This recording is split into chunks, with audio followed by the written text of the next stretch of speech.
La lettre aux Hébreux a été écrite pour sauver ces chrétiens d'un déclin spirituel ou d'un arrêt spirituel. Pour diverses raisons, ils étaient tentés de se retirer. Nous nous souviendrons que ces mots paraissent dans un avertissement. S'il se retire, mon âme ne prend point plaisir en lui. Hébreux 10, 38. C'est une chose terrible que d'arriver à une place où le Seigneur n'a plus de plaisir en nous, de perdre le plaisir du Seigneur. Et c'était pour empêcher ces chrétiens d'arriver à une telle position que cette lettre fut écrite. Quelques-uns de ces chrétiens étaient enclins à s'arrêter et à ne plus avancer, de sorte que leur vie spirituelle aurait été arrêtée, et qu'ils ne marcheraient plus et ne grandiraient plus. Ils seraient devenus des chrétiens tranquilles.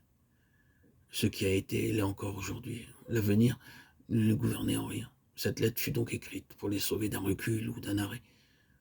Nous avons cependant déjà dit qu'il y avait encore une autre raison.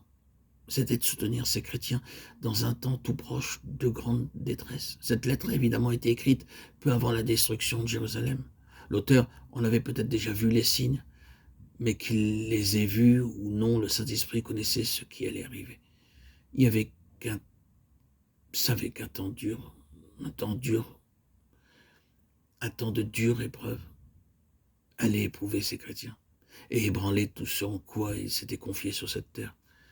Et il inspira cet auteur qui écrivit cette lettre. Elle devait être une force pour eux et un salut en temps de détresse.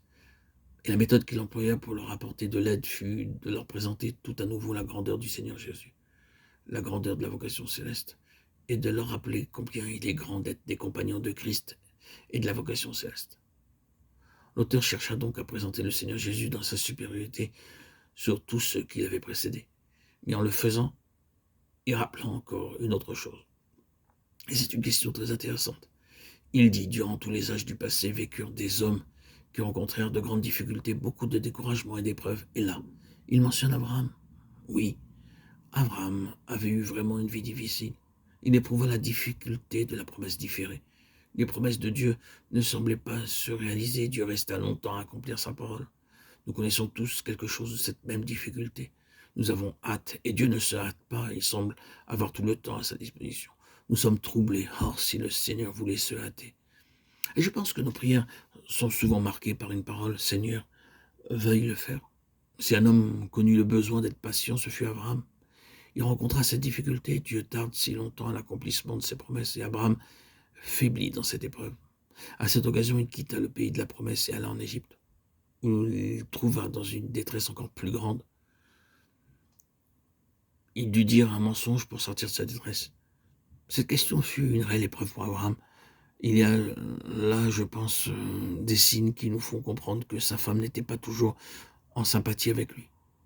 Alors qu'ils étaient âgés tous les deux et que le Seigneur leur dit qu'ils auraient un fils, Sarah, qui était dans sa tente, entendit et rit en elle-même. Genèse 18, 12. Et l'Éternel en fut peiné. Et Abraham dut reprendre Sarah.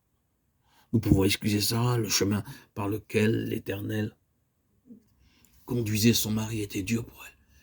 Elle était incapable de voir ce qu'il voyait ou de ressentir ce qu'il sentait. Peut-être pour cette raison-là, Abraham éprouva-t-il une certaine solitude spirituelle dans sa vie.